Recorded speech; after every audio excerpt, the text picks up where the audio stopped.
Don't Feed the Muse 3 released 2 days before Halloween, and it's now June, so sorry if I'm a bit late. But I can certainly say that Don't Feed the Muse will definitely live on as one of my favorite film series of all time, completing the masterpiece that Alex Bale has been creating over the past 3 years. I was immediately invested in this story as soon as I saw the first scene in the Mrs. Puff SpongeBob theory. The idea of a secret story happening behind these SpongeBob theories instantly interested me. I stuck around for both the SpongeBob theories and the Muse lore. Both interested me equally. As I watched more of the film and continued to investigate, the ARGI made a theory about it, which turned out to be incorrect. Yeah, my theory was incorrect. Alex's Muse doppelganger explicitly says that he's not Alex, but is gradually becoming him by absorbing his entire identity. Everything that makes you is slowly being broken down and absorbed into me. Your memories, your skills, basically your whole identity. We can even see this in the film, when the Muse doppelganger shows up on screen and starts narrating his SpongeBob theories, which makes Alex also ramble about SpongeBob theories against his will. This was the SpongeBob guy identity taking over Alex, absorbing his identity. When the real Alex is narrating SpongeBob theories, he narrates them with a genuine passion. When Alex's Muse doppelganger narrates them, he just sounds pretentious, like he's only doing it for the approval of his audience. This demonstrates that the Muse is just a soulless monster who could never replicate the real Alex Bale. Even though my theory about the Muses being reincarnations of their hosts was wrong, I'll admit the involvement of time travel in this series may have been unnecessary. I mean, the closest the series ever gets to time travel is when it shows Time Travel Trouble, one of Alex's oldest films. Also, the concept of the Muses having to psychologically break down and absorb the host's identity is a much more creative and original concept than the Muses just being reincarnations of their respective hosts, and also a brilliant way to incorporate psychological manipulation into the series. It was satisfying to see Alex crush the Muse to show how little he cares about making content for people's approval, because quality content is the result of people making what they're genuinely passionate about.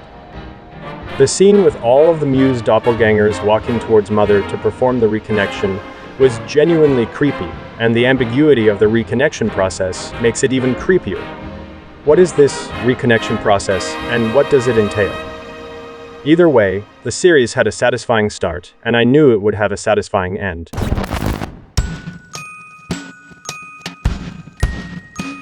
Now it's time for my interpretation of the ending. I wouldn't say Alex has escaped the digestion process. Physically, if Alex really did escape the Muse along with Gary, then that would mean that Gary would also be covered in black goo, which means that Alex would have to wash him, and therefore wouldn't have been surprised to see him on the couch. In the scene where the Muse explodes, there's a picture on the wall that says alone, which might be the Muse continuing to tell Alex that he will be alone if he avoids making SpongeBob theories, as it represented with the movie theater scene. Besides, how would Alex have even fit inside of his doppelganger if they're the same size?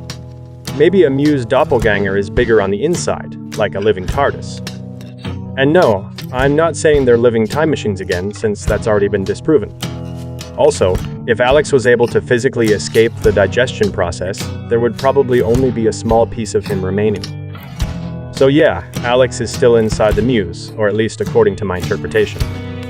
I don't want to ruin this for the other viewers. Interpret it however you want. I interpret Gary as the embodiment of innocence, freedom, and the life Alex had before being relegated to the SpongeBob guy. Obviously, the pressure put on Alex to reduce his content to the preferences of the viewers is represented by the Muse, as well as the giant SpongeBob costume. My interpretation of this episode is that Gary is trying to guide Alex back to the life of freedom that he represents, and out of the Muse's life of pleasing his audience with SpongeBob theories. And Gary succeeded, guiding Alex back to his old life before the Muse. They might have still been inside of the Muse, but the freedom and innocence of Gary made him immune to the Muse's digestion, protecting Alex from it as well. The Muse doesn't bother to digest Gary and Alex inside of him because it considers them insignificant, ignoring them as it continues to pump out more and more soulless SpongeBob theories, devoid of any passion, for the approval of its massive audience.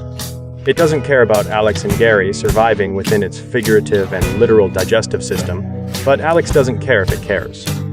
He's still living in his personal paradise, completely free of the muse. It's like an afterlife. I'm actually grateful for this ambiguous ending.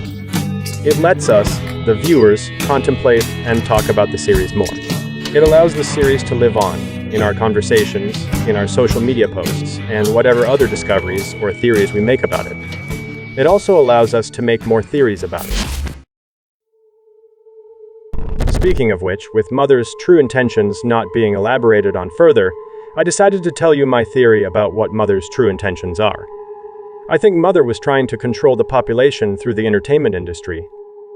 We know that Mother wants to establish the New World, which used to be the New World Order, but they changed it to be more original, I guess, or maybe as a meat paradox retcon. So basically, she's trying to take over the world, and as Alex said in his 7 SpongeBob theory, If you're gonna take over the world, then you're definitely gonna want to control the media. I won't be surprised if this was the conclusion that many other fans of the series came to, since it seems like the most obvious one. I'm noticing another similarity between this series and Little Nightmares 2, since this series may have been inspired by it. In Little Nightmares 2, all the citizens are addicted to television and can't live without it. It basically controls them. They're so addicted to television that they're literally deprived of all sense of self by the entertainment they indulge in, to the point where even their faces go missing. More similarities. I've also noticed a lot of similarities between Don't Feed the Muse and Coraline. The antagonists are both eldritch beings referred to as Mother, and the protagonist, Alex, is being guided by a cat, similar to Coraline. Oh right, and they're also both wearing yellow raincoats. There's also a point in the series where both of them appear in a blank void, which also acts as a simulation.